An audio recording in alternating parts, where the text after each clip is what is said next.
Shalom, selamat malam bagi kita semua, sahabat-sahabat konsep dimanapun berada. Kita berjumpa kembali pada malam hari ini dalam diskusi Alkitab kita. Dan pada malam hari ini kita akan berdiskusi Alkitab tentang kejatuhan Lucifer berdasarkan kitab Yesaya yang akan dibawakan oleh Pendeta Jimmy Huta Barat. Baik, sebelum kita berdiskusi, kita akan berdoa yang dipimpin oleh Pendeta Alexander Hetario. Kita berdoa.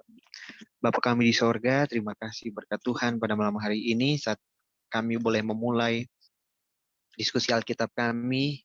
Tuhan boleh mohon berkati kami, terkhusus Pendeta Jimmy yang akan boleh membawakan materinya.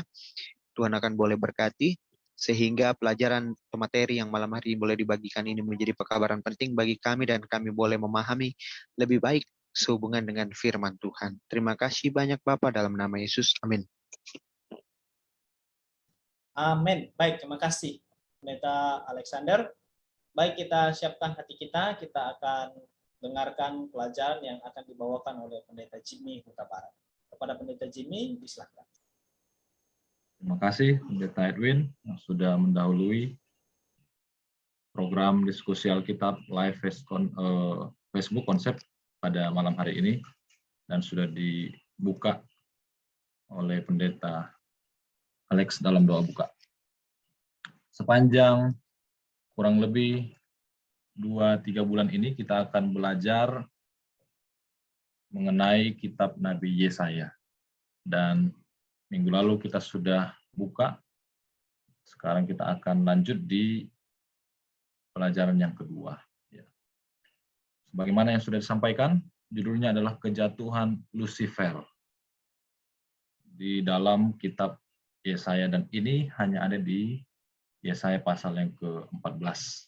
Dan kita akan melihat hal-hal yang mau kita pelajari malam ini tentang kejatuhan Lucifer itu berdasarkan Yesaya pasal yang ke-14. Pembahasan yang akan kita bahas malam ini ada beberapa. Yang pertama, siapa Raja Babel yang dimaksudkan dalam perikop ini atau Yesaya pasal 14 ini? Mengapa Lucifer bisa jatuh? Ya, mengapa Lucifer bisa jatuh? Lalu kemudian jatuh kemana dia? Ya. Dan apa dampak dari kejatuhannya itu?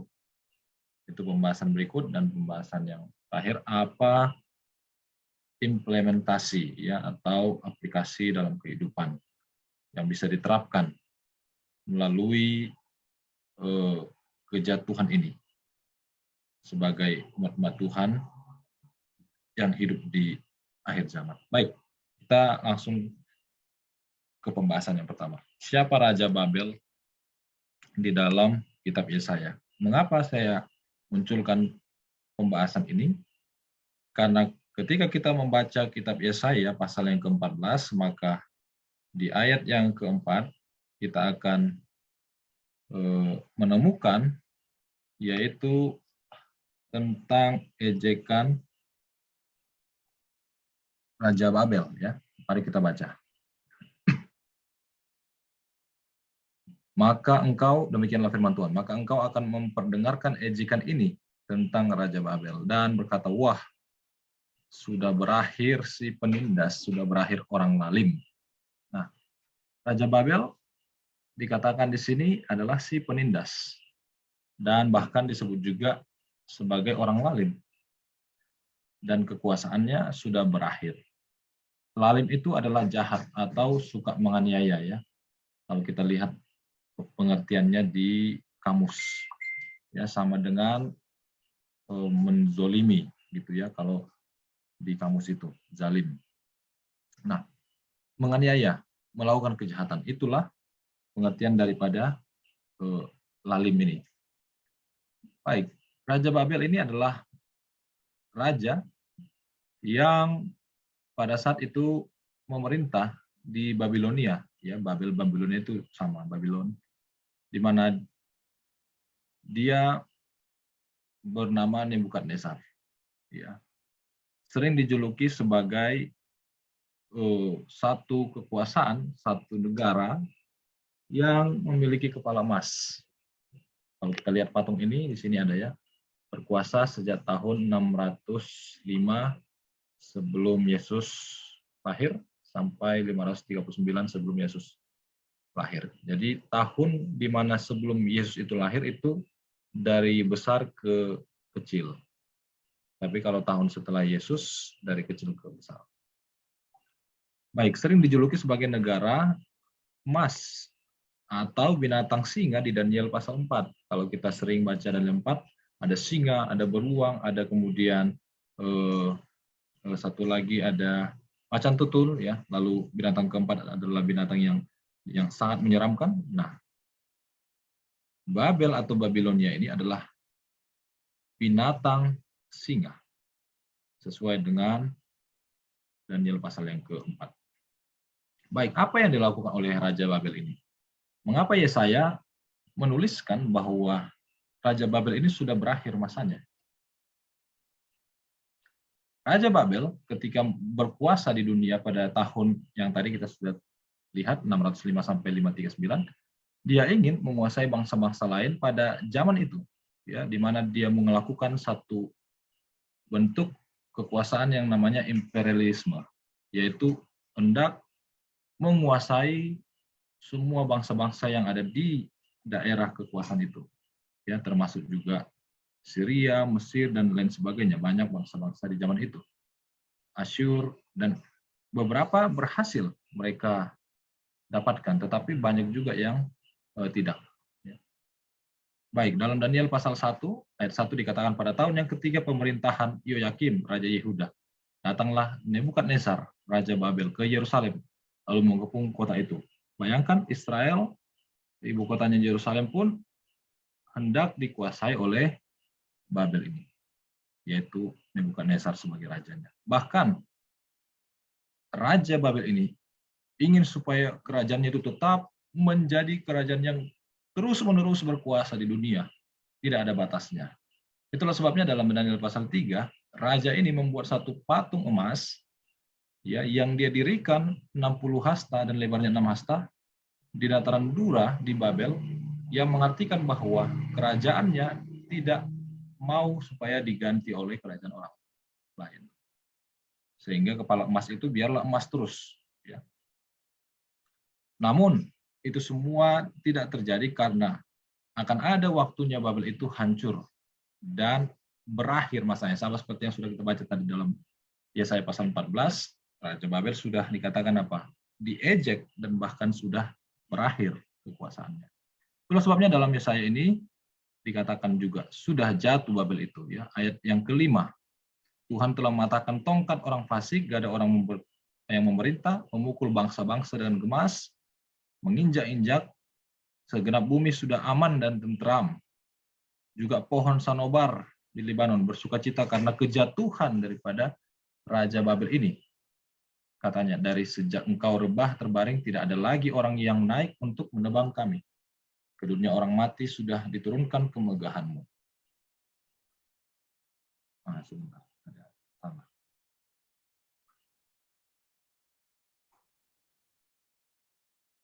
Sorry, saya ulang lagi. Ada gangguan tadi. Baik, apa sudah kelihatan lagi? Sudah Baik, benar. kita lanjutkan. Terima kasih. Ulat-ulat dibentangkan sebagai lapik tidur, kemudian cacing-cacing sebagai selimut. Jadi di ayat-ayat pendahuluan daripada kitab Yesaya pasal 14 ini diterangkan bahwa sudah berakhir masa daripada Babel. Baik, kitab Yesaya mau menggambarkan Lucifer yang jatuh dari sorga ke bumi ini dengan menggunakan istilah Raja Babel. Nah, justru Raja Babel yang kita tadi sudah baca itu adalah penggambaran tentang Lucifer. Kenapa? Karena sama seperti Raja Babel yang mau berkuasa di dunia ini pada zamannya, Lucifer pun juga mau berkuasa di surga ketika dia berada di surga.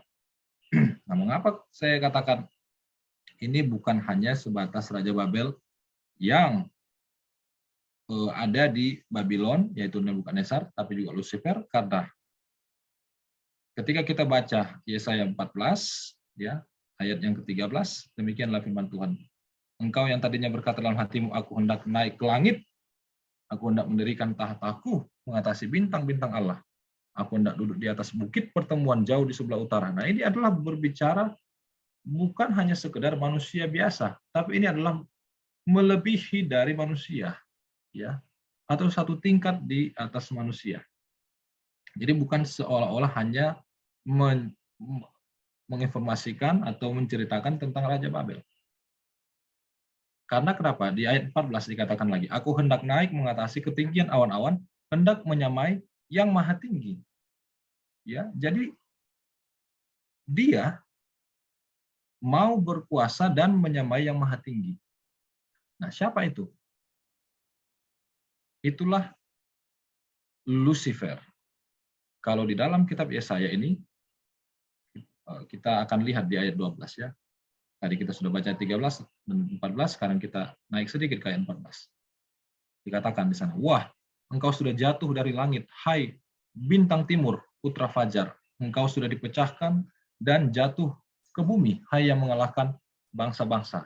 Nah, di sini kita melihat bahwa bintang timur disejajarkan dengan Raja Babel tadi, yang juga sudah jatuh. Ya.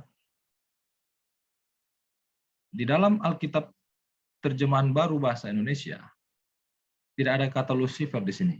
Di sini hanya ada bintang timur. Begitu juga di bahasa Inggris New International Version. Tapi di bahasa Inggris King James Version, di sini terjemahannya agak berbeda sedikit. Mari kita lihat bersama-sama. How art thou fallen from heaven, O Lucifer, son of the morning? How art thou cut down to the ground, which this weaken the nations. Ya, jadi di sini ada satu nama disebutkan, yaitu Lucifer, lah, ya, Lucifer. Sementara di Alkitab dalam bahasa Indonesia tadi tidak disebutkan di sana. Nah, bagaimana Alkitab bahasa Inggris King James ini memberikan satu informasi yang lebih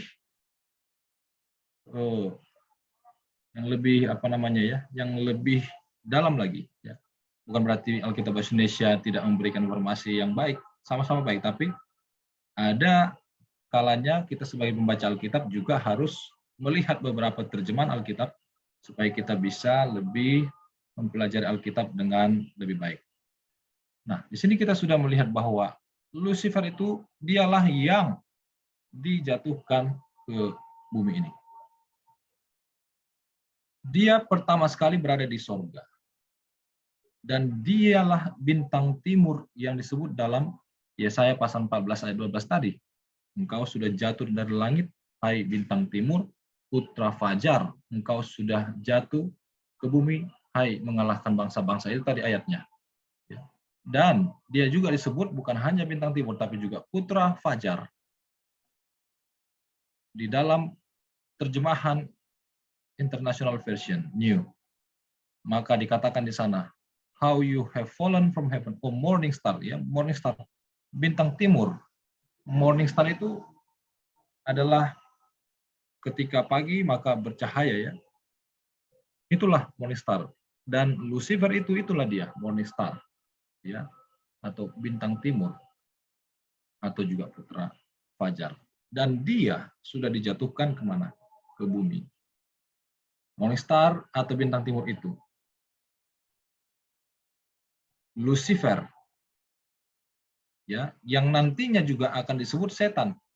Kalau kita baca di Wahyu pasal yang ke 12 ya, Wahyu pasal yang ke-12 ayat 7 dan 9 kalau tidak salah, maka di situ akan ada disebut tentang setan, yaitu naga besar atau disebut juga sebagai ular tua.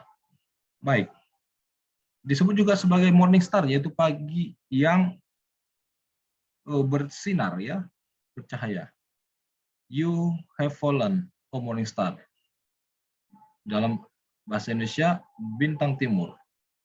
Dalam Wahyu 22 ayat 16 dikatakan, I, Jesus, have sent my angel to give you this testimony for the churches. I am the Lord of the offspring of David, and the bright morning star. Nah, di sini kita melihat bahwa ada morning star yang lain. Sementara bintang timur tadi disebut di New International Version morning star, namun di kitab Wahyu pasal 22 ayat 16, morning star ada lagi, yaitu siapa? Yesus. Bahasa Indonesianya demikian. Aku, Yesus, telah mengutus malaikatku untuk memberi kesaksian tentang semuanya ini kepadamu bagi jemaat-jemaat. Aku adalah Tunas, yaitu keturunan Daud, bintang timur yang gilang gemilang. Nah, di sini sepertinya ada yang kontras berbeda.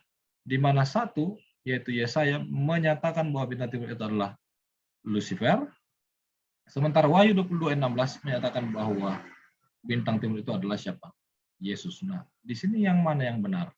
Ini membuat para pembaca Alkitab seperti bingung jadinya. Ya, mana ini yang benar? Apakah bintang timur itu Yesus atau apakah bintang timur itu setan? Nanti kita lanjutkan ya. Baik, Raja Babel. Dalam kitab Yesaya pasal 14, Raja Babel dianalogikan sebagai bintang timur yang jatuh dari langit. Mengapa bisa Raja Babel? Bukan karena Nebukadnezar ini di dunia, jadi bagaimana mungkin dia jatuh dari mana? Dari langit. Mengapa dikatakan dia jatuh dari langit? Artinya bahwa ketika zaman Babel, kekuasaan Raja Babel ini seperti sedang berada di atas langit. Ya, tadi sudah kita lihat. Tadi sudah kita lihat bagaimana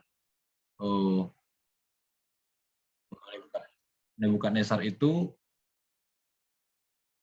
ya ada apa ini?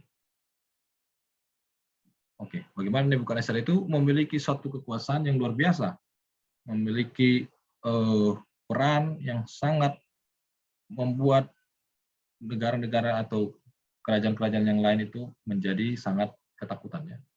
Baik, Tuhan tetapi kemudian menjatuhkan dia. Dan muncullah kerajaan berikutnya, yaitu Medo-Persia. Jadi kalau kita lihat kisah daripada kerajaan-kerajaan di kitab Daniel, kerajaan Babel tidak kemudian terus-menerus berkuasa. Ada kerajaan yang berikutnya yang bisa mengalahkan Babel. Itu adalah. Nah, begitu juga dengan Lucifer. Kenapa Lucifer bisa jatuh? Jatuh yang dimaksud adalah jatuh dalam karakter yang ingin naik ke tahta dan menyamai diri dengan Tuhan. Itu ada dalam ayat yang ke-14 tadi. Aku hendak naik mengatasi ketinggian awan-awan, hendak menyamai yang maha tinggi. Disinilah pertama sekali mulai adanya ketidaksamaan persepsi daripada Tuhan pencipta dan Lucifer yang berada di surga. Ya, dia hendak naik mengatasi ketinggian awan dan hendak menyamai yang maha tinggi. Dan akhirnya dia dijatuhkan ke bumi karena sudah tidak memiliki tempat lagi di surga. Sama seperti Raja Babel tadi, dia dijatuhkan karena apa? Karena dia merasa dia paling hebat. Dan sekarang juga di peristiwa ini, di Yesaya pasal 14 ayat 12, Lucifer juga akan dijatuhkan kemana? Ke bumi.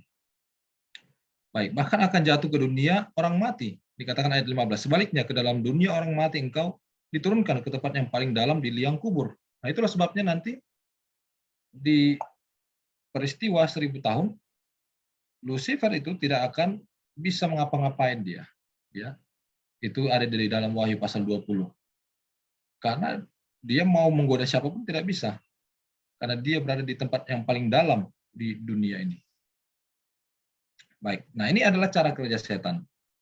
Manakala Lucifer, yaitu bintang timur dan putra fajar itu, atau disebut morning star, yaitu matahari pagi yang bersinar, maka ayat dalam 2 Korintus adalah hal yang cocok dalam menggambarkan pekerjaan setan ini.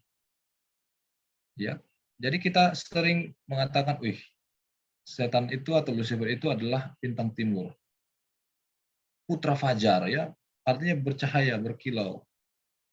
Maka Alkitab pun mengatakan hal yang sama. 2 Korintus 11 ayat 14 dikatakan, hal itu tidak usah mengherankan, sebab iblis pun menyamar sebagai malaikat terang.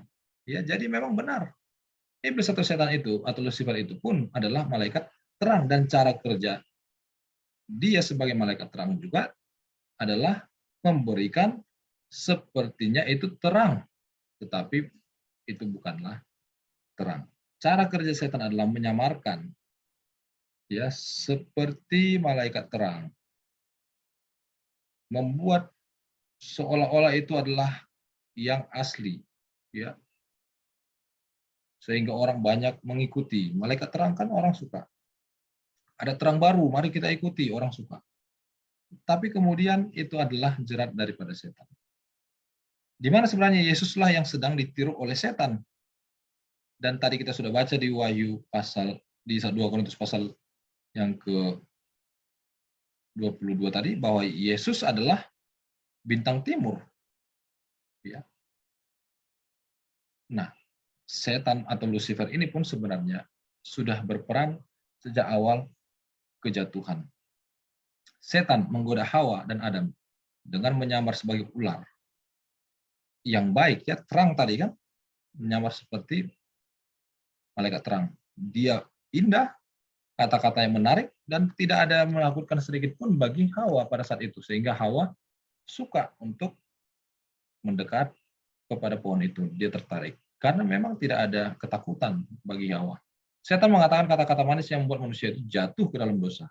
Kejadian pasal 3 ayat 1-5, disitulah awal mula apa? Kejatuhan. Di mana setan mengatakan bahwa kamu tidak akan mati. Nah, inilah, ya, seolah-olah dia adalah malaikat terang, tetapi sesungguhnya dia adalah malaikat pembawa kepada kematian, ya, di mana ada hal yang disamarkan sehingga yang disampaikan adalah satu ketidakbenaran. Kamu tidak akan mati. Nyatanya apa? Adam dan Hawa akan mati walaupun tidak pada saat itu. Nah, justru dia menjanjikan satu hal yang memang belum dirasakan oleh Hawa dan Adam. Matamu akan terbuka, dikatakannya. Jadi sepertinya matamu terbuka itu baik, sehingga itu ditawarkan untuk dilakukan. Baik, dan oleh karena setan menyamar sebagai yang baik atau malaikat terang, Tuhan pun dalam menceritakan tentang setan, ya, Tuhan, dia tidak langsung menceritakan, walaupun setan itu jahat, tapi dia tidak ceritakan hal-hal yang jahat tentang setan. Nah, kenapa ini? Karena Tuhan mau juga menggunakan cara setan dalam melakukan pekerjaan, di dalam menampilkan hal-hal yang ditampilkan oleh setan, ya. Jadi Tuhan tidak langsung, inilah setan di Yesaya 14 tadi, inilah setan yang sudah jahat. Dia mengambil kisah daripada Raja Babel justru. Nah, setan disebut bintang timur, Yesus juga adalah bintang timur. Setan mengambil ular sebagai media yang menggoda Hawa, Yesus pun menyuruh Musa membuat ular tembaga untuk menyembuhkan bangsa Israel. Itu dapat dalam Bilangan 21. Jadi, ya, Tuhan tidak langsung menyerang setan secara langsung. Setan sudah salah, tapi dia membuat tandingan lagi.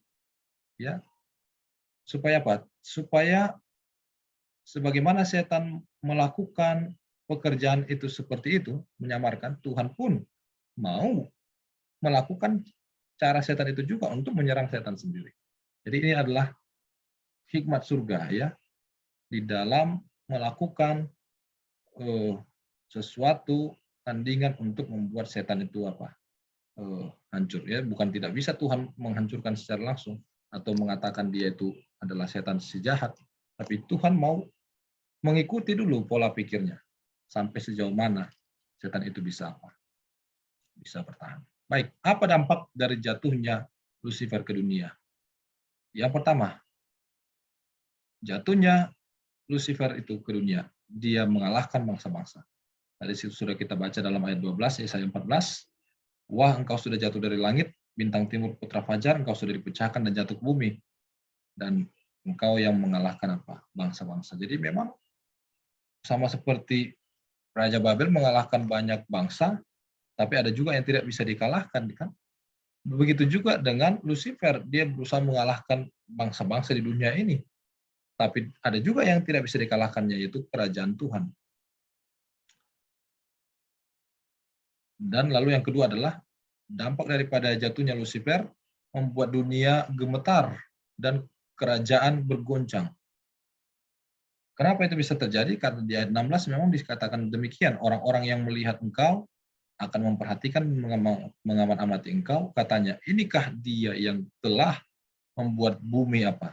Gemetar, dan yang telah membuat kerajaan-kerajaan bergoncang. Jadi sama seperti Raja Babel yang sudah membuat bumi gemetar dan kerajaan bergoncang, demikian juga Lucifer itu sudah membuat bumi itu gemetar. Dan kerajaan-kerajaan dunia ini sudah berguncang.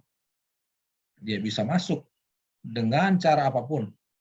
Di Taman Eden saja dia bisa masuk melalui media ular, maka kepada manusia yang ingin dia goda, dia bisa masuk dari hal apapun yang dia mau. Dia membuat bumi gemetar, berhasil membuat kerajaan di dunia ini bergoncang. Lalu yang kemudian di ayat selanjutnya, ayat 17. Dampak dari jatuhnya Lucifer ini adalah membuat dunia seperti padang gurun, menghancurkan kota-kotanya. Ya. Nah, di dunia saat ini setan berusaha menghancurkan tempat di mana manusia itu ada. Oleh karena dosa bencana alam terjadi, ya, hancur lebur, dan setan diberikan kuasa. Bahkan Yesus pun ketika dia ada di dunia ini diberikan kuasa untuk menggoda. Namun Yesus tidak mau terhasut dalam godaannya. Jadi dampaknya sangat luar biasa, tapi bukan untuk kebaikan dunia, tapi untuk kehancuran dunia. Nah, namun itu semua tidaklah kekal. Tuhan akan turun tangan. Dalam ayat 22 dikatakan, aku akan bangkit melawan mereka. Ya. Jadi Tuhan membiarkan itu terjadi bukan berarti Tuhan tidak ada. Tapi Tuhan membiarkan itu terjadi, ya memang Tuhan berikan dulu waktu supaya mereka bisa leluasa, yaitu setan itu. Tapi ada saatnya Tuhan akan bangkit melawannya. Dan Tuhan akan melenyapkan Babel, ya, Raja Babel itu.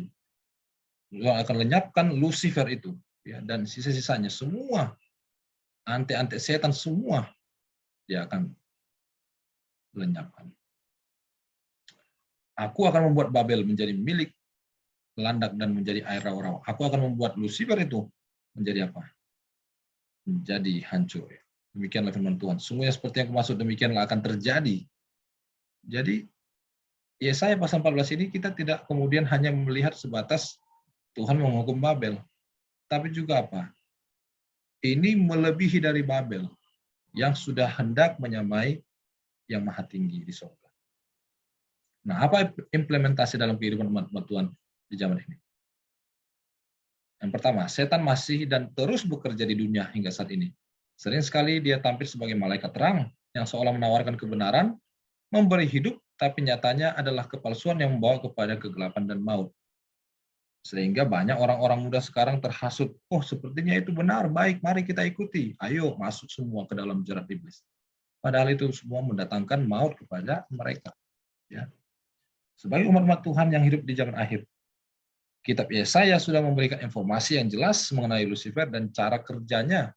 Maka umat-umatnya harus lebih melihat lagi apa yang ditampilkan setan dalam kehidupan ini, sehingga umat-umatnya memilih yang benar agar tidak jatuh. Ya. Kalau iblis pun bisa menyamar sebagai malaikat terang, berarti itu kan sangat beresiko sekali. Kenapa? Karena bisa saja kita salah di dalam mengikuti terang yang mana yang mau kita ikuti. Ya, itulah sebabnya cara kerja setan harus kita pahami. Tidak semua yang terang itu adalah membawa kepada keselamatan. Ada terang yang palsu. Ya. Baik, apa yang berikut? Apa implementasinya dalam kehidupan kita? Agar umat-umat Tuhan tidak ingin menyamakan diri sama seperti Tuhan. Karena tidak bisa disamakan antara derajat pencipta dengan ciptaan. Tadi, Lucifer itu atau bintang timur itu hendak menyamai Tuhan. Tidak akan bisa. Sampai kapanpun ciptaan itu akan tetap menjadi ciptaan. Tidak akan bisa menjadi pencipta. Seberapa hebat pun kekuasaan yang sedang diberikan kepada umat-umat Tuhan saat ini, ada waktunya hal itu akan diambil alih oleh pihak lain dan tidak lagi menjadi milik orang tersebut. Seperti tadi Babel, ya, Tuhan izinkan tapi ada saatnya itu tidak lagi diberikan kepada yang sudah diberikan ke Medi Persia dan kerajaan-kerajaan lain.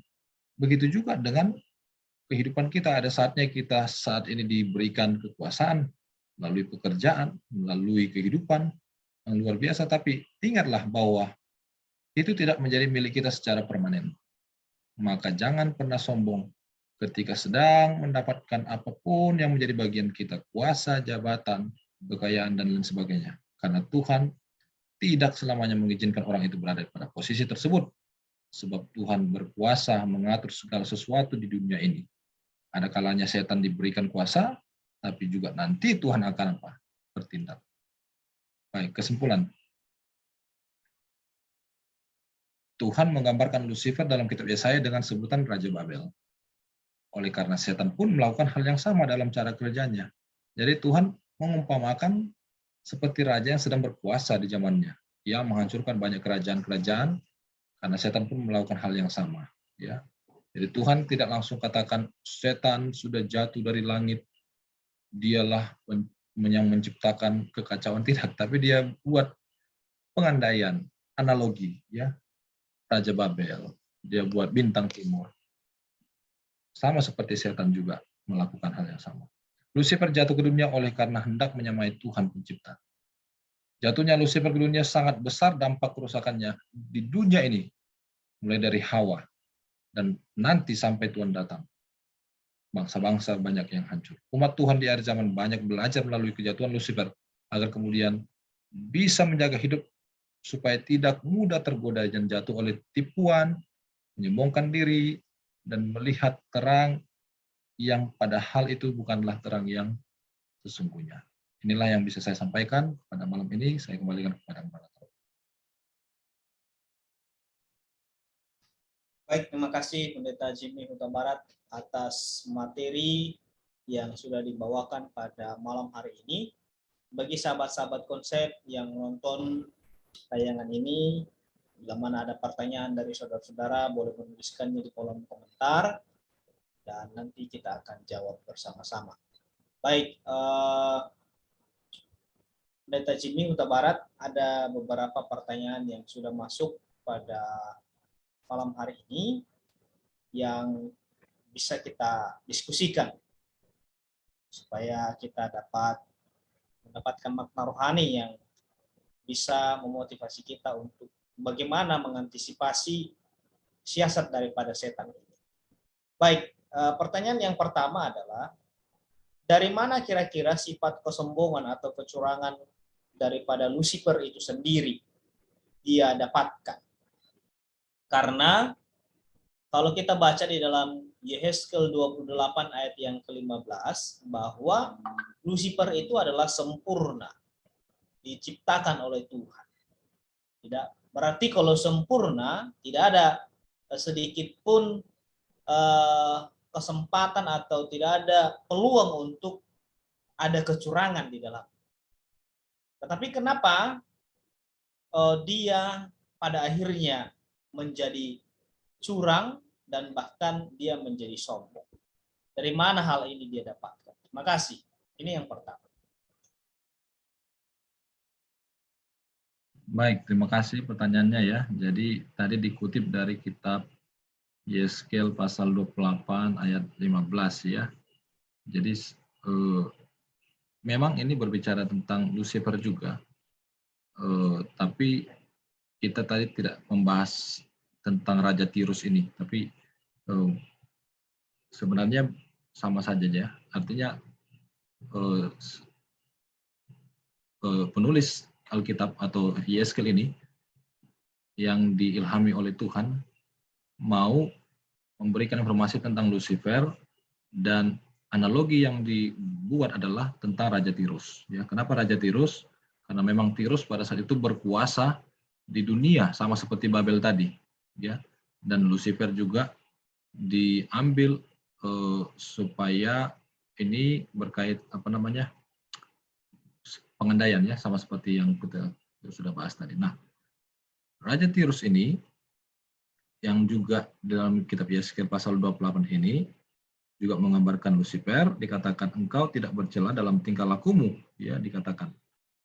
Ya, artinya tidak ada sesuatu yang bercelah kepadanya.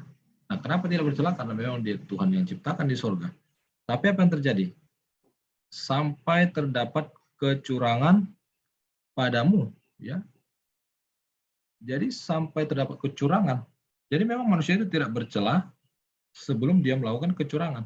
Tapi kalau sudah melakukan kecurangan, ya otomatis itu adalah suatu celahnya. Dari mana bisa kita mendapatkan kecurangan itu adalah dari pembenahan dari diri sendiri.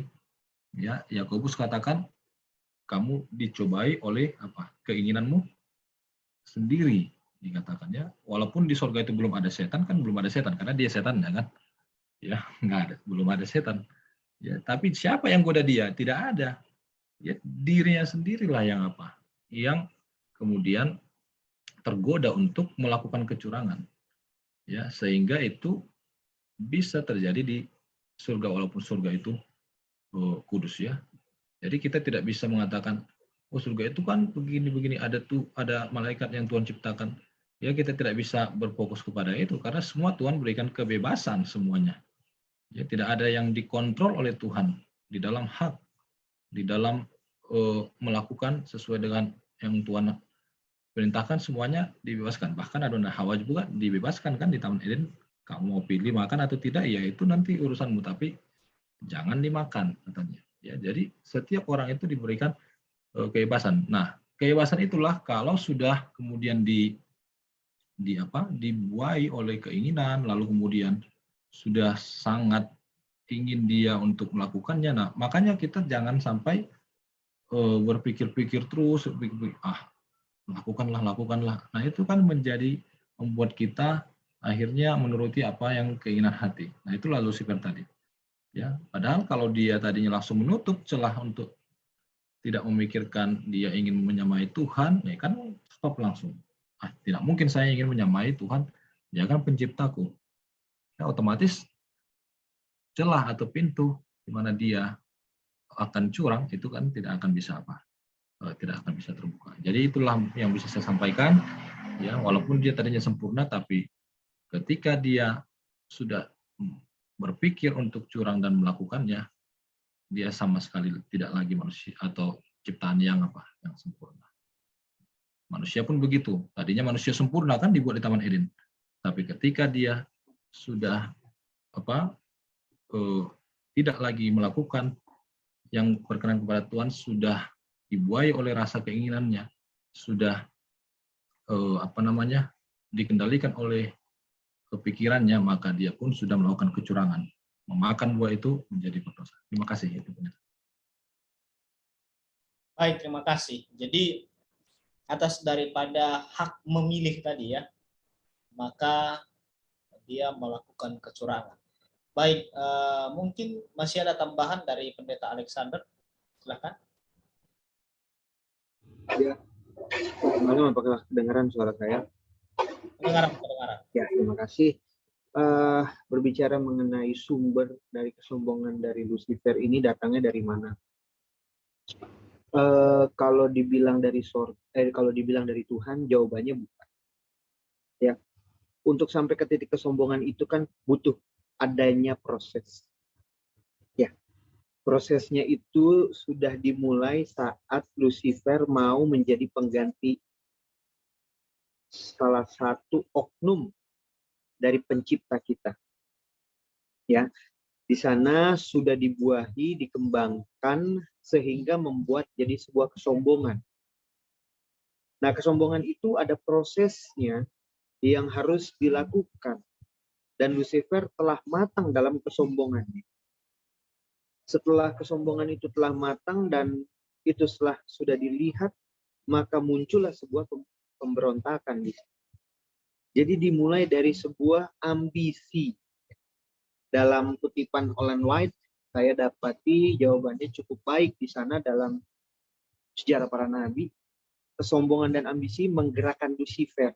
Jadi itu berasal dari diri sendiri. Makanya kalau kita bahas dalam buku Perjanjian Baru, maka di sana jawabannya adalah iblis adalah atau Lucifer adalah bapa dari segala pendusta.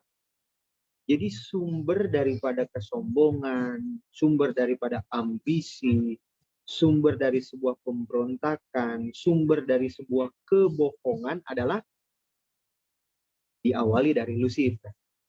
Nah, kesombongan ulung yang disampaikan dengan konteks pendusta itu kan disampaikan ketika menghasut sepertiga malaikat untuk masuk kepada pemberontakan tersebut. Nah, jadi kalau misalkan kita bilang apakah itu diciptakan oleh Allah, jawabannya bukan. Itu didasari oleh karena keinginan tadi itu. Kita setahu bahwa dalam 28 doktrin di sana ketika bicara mengenai konsep atau doktrin yang berbicara mengenai kejatuhan dosa, maka diawali oleh pemberontakan di sorga. Dalam Wahyu pasal 7 juga disampaikan di sana. Dan dalam buku pelajaran kita ini, dalam buku Yesaya yang tadi sempat disampaikan kan oleh pendeta Jimmy Huta Barat, bahwa itu diawali oleh karena keinginan tahta daripada salah satu pencipta kita, oknum pencipta kita, Yesus, yang ingin diambil atau diberikan kepada Lucifer. Nah, buah itu sudah matang sehingga memunculkan sebuah kesombongan yang disampaikan dalam buku Yesaya dan juga Yehezkel yang menyiratkan di sana seperti Raja Tirus. Nah, itu dia. Dalam konteks Yesaya ini kan kita sedang bicara mengenai konteks Raja Tirus, bagaimana mempunyai sebuah kesombongan dan pemberontakan kepada perintah Allah. Jadi dengan kata lain, kurang tepat ketika kita katakan bahwa awal muasal daripada kesombongan setan atau keinginan daripada setan itu datangnya dari Tuhan. Jawabannya bukan. Itu adalah muncul dari diri sendiri. Dengan kata lain, kita boleh belajar bahwa pemahaman mengenai Lucifer memilih jalan demikian itu bersumber dari dirinya yang tidak menurut kepada kehendak. Jadi dengan kata lain, kita boleh belajar malam hari ini bahwa semua kesombongan, semua iri hati, sumber awalnya dari Lucifer. Ketika ada ambisi yang tidak sesuai dengan keinginan Tuhan, tapi kita tetap lakukan, maka di sana juga datangnya dari Lucifer. Jadi, mari kita boleh lihat pelajaran ini cukup baik untuk kita boleh dalami, sehingga kita boleh mengukur-ngukur ya, apakah saya dalam salah satu sifat yang sombong, sifat yang suka ambisi, berambisi dengan tanda kutip ya, atau juga saya suka memberontak dengan perintah-perintah Allah. Dan kita tahu sudah barang tentu di sana adalah sifat daripada Lucifer yang telah gagal mengikuti hukum-hukum Tuhan. Mungkin itu yang saya bisa tambahkan. Terima kasih. Baik, terima kasih Pendeta Alexander atas tambahannya. Jadi memang awal mula daripada dosa itu adalah dari diri Lucifer itu sendiri ya. Jadi dia yang membawa dosa itu sendiri. Artinya bahwa tidak ada siapa-siapa yang membawanya selain daripada dirinya sendiri, yaitu kesalahan hak memilihnya tadi. Karena Tuhan kasih hak memilih untuk dia, tapi dia memilih untuk apa? Untuk menyombongkan diri. Baik. Pertanyaan yang kedua kepada Pendeta Jimmy, apakah Lucifer dan sepertiga malaikat yang tidak bertahan lagi di sorga sampai sekarang, karena biarpun bagaimanapun dia masih tetap malaikat yang murtad dan malaikat yang tidak memperanakkan. Jadi apakah ada kemungkinan akan bertambah lagi orang-orang yang digodanya?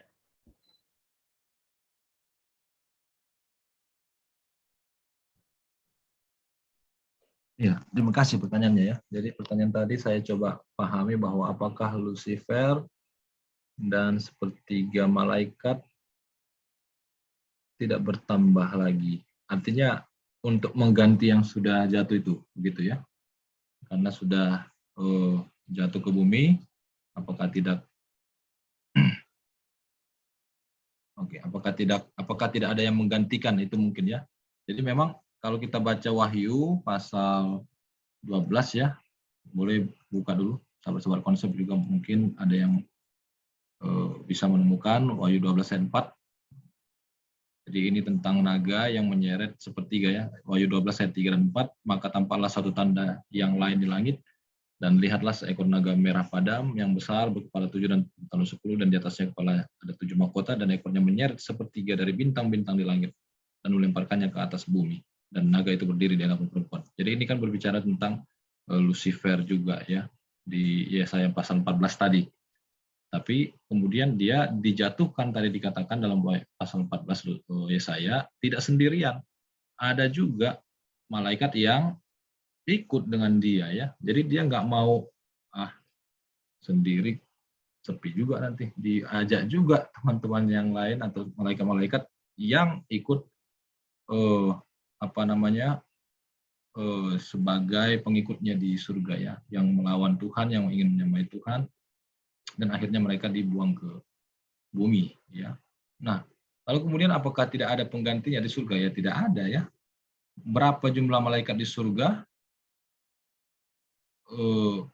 yang sebelum jatuh atau setelah jatuh pun kita nggak tahu berapa jumlahnya. Di Alkitab katakan berlaksa-laksa saja, hanya itu saja ya. Tidak ada kemudian yang setelah sepertiga jatuh Tuhan buat lagi sepertiga ya, atau pengganti yang jatuh, yang nggak ada ya, kan, atau melahirkan ya, nggak ada juga ya. Di surga itu nggak ada, malaikat itu nggak punya anak, nggak punya istri, nggak ada ya. Jadi untuk menggantikan sepertiga yang di surga yang sudah jatuh itu ya tidak ada. Karena apa? Karena memang sudah jatuh, karena tidak ada, kita temukan dalam catatan Alkitab, beranak cucu di surganya mereka tidak seperti manusia. Nah, sehingga apa yang tersisa di surga yaitu 2/3, sisanya ya 2/3 lah. Nah, berapa itu 2/3 ya kita nggak tahu. Kita hanya bisa meyakini bahwa kalaupun setan mau menggoda kita di dunia ini, tapi ada malaikat Tuhan yang masih lebih banyak daripada malaikat setan, kan begitu. Ya, 2/3 banding 1/3. Baik. Nah, apakah manusia nantinya yang masuk surga ketika Tuhan datang kedua kali akan menggantikan sepertiga malaikat yang sudah dibuang ke bumi? Ya nggak tahu juga kita. Apakah itu akan menjadi malaikat juga di surga? Ya itu kan suka-suka Tuhan. Yang penting kita masuk surga itu aja. Setelah itu mau jadi malaikat mau apa, yang masa bodoh lah ya kan. Yang penting masuk apa? Masuk surga aja dulu. Oke, terima kasih. Baik, terima kasih Pendeta Jimmy Huta Barat. Mungkin masih ada tambahan dari Pendeta Adrian Runesi. Silakan. Baik, terima kasih. Jadi apakah malaikat ini tidak bertambah? Kalau Alkitab hanya menyebutkan waktu Lucifer ya diusir dari surga, dia hanya bawa sepertiga. Nah, pertanyaan apakah ada lagi malaikat-malaikat yang lain nyusul jatuh atau tidak? Alkitab tidak menyebut, tulisan Roh Nubuat tidak menyebut. Tapi yang pasti saat ini setan berusaha merusak, ingin membuat banyak umat-umat Tuhan itu yang tidak selamat pada akhirnya untuk menjadi pengikutnya.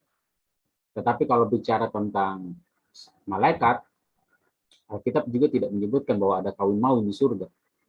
Bahkan kita pun juga kan nanti waktu surga, bahkan di dunia baru, tidak ada lagi kawin maut. Ya, walaupun kita ada suami, istri kita, tapi tidak ada lagi. Itu yang Alkitab bilang. Dan di surga apakah mereka berkembang biak atau gimana, kita tidak ada yang tahu. Jadi kita tidak ada yang tahu akan hal itu, tapi yang pasti yang saya tahu adalah bahwa Tuhan memang dari awalnya dia ada, dari awal hingga akhir, ya, dia kekal, dan malaikat-malaikat adalah ciptaan. Ya, saya tidak tahu apakah malaikat yang diciptakan akan bertambah seperti apa, tidak tahu. Nanti di surga kita bisa mengetahui akan. Jadi pelajaran bagi kita pada malam hari ini tentang Lucifer adalah kita sudah tahu Lucifer itu jatuh dan dia dibuang dari surga, dan kita tahu bahwa Lucifer tidak punya lagi kesempatan untuk bertobat, dan Lucifer pada akhirnya akan dihukum. Tinggal kita mau ikut Lucifer atau ikut Tuhan. Tapi saya mau mengajak, mari kita ikut Tuhan dengan sungguh-sungguh, karena kita sudah tahu pada akhirnya bahwa hanya Tuhanlah yang menjadi pemenang daripada alam semesta, ya, pertentangan alam semesta. Jadi yang saya sampaikan, terima kasih. Baik, terima kasih Pendeta Adrian atas tambahannya. Jadi memang pelajaran yang penting yang kita bisa dapat dari pelajaran malam ini bahwa hak memilih tadi perlu hati-hati untuk kita menggunakannya, supaya kita tidak jatuh dalam dosa. Karena dosa itu diawali dari hak memilih kita yang disalahgunakan, dan seperti Lucifer tadi, menyombongkan dirinya, dan pada akhirnya dia jatuh ke dalam dosa.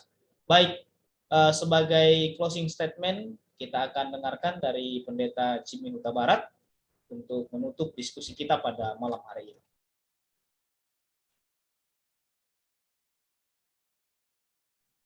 Baik, terima kasih untuk pertanyaan-pertanyaan juga tambahan dari sahabat-sahabat konsep, bahkan teman-teman tim konsep yang ada di Zoom ini.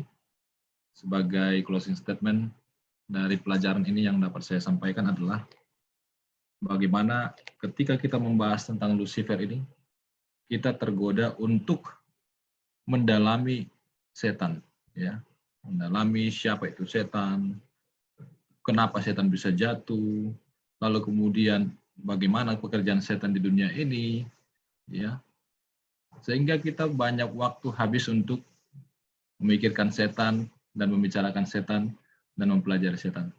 Gantinya untuk seharusnya kita mempelajari tentang Tuhan, tapi lebih banyak waktu yang kita gunakan untuk mempelajari tentang siapa setannya. Jadi jangan sampai kita tergoda lepas dari pelajaran ini, nanti kita, siapa itu sebenarnya setan? Kenapa dia bisa kemudian melakukan kuasanya? Ya, kita tidak usah lagi mencari tahu, karena Tuhan sudah memberikan kuasa kepadanya. Ya, setan sangat bangga dan sangat senang ketika kita memikirkan tentang dia dan bahkan kita membicarakan dia. Berarti saya ini hebat. Itu yang mereka pikirkan, setan pikirkan, ya. Bagaimana kuasanya kita sampaikan bahwa dia berkuasa di dunia ini, wah dia bangga sekali. Jadi kita ganti itu dengan Tuhan yang lebih hebat akan menghancurkan setan, ya, pada saatnya nanti, dan Tuhan yang lebih hebat itu akan tetap berkuasa sekalipun setan itu diberikan kuasa pada saat ini di dalam kehidupan di dunia ini, ya. Sehingga Tuhanlah yang kita akan sampaikan kepada orang lain. Adapun setan, tapi jangan khawatir, Tuhan tetap ada. Adapun malaikat setan, tapi jangan khawatir, malaikat Tuhan lebih banyak. Nah, itulah yang kita perlu encourage anggota kita atau orang-orang siapa saja yang bertemu dengan kita bahwa kuasa Tuhan itu melebihi daripada kuasa setan. Terima kasih, ini yang dapat saya sampaikan. Tuhan berkati. Baik, terima kasih Pendeta Jimmy Huta Barat atas closing statement-nya. Pada malam hari ini kita akan tutup diskusi kita. Kita sama-sama tunduk kepala, kita berdoa.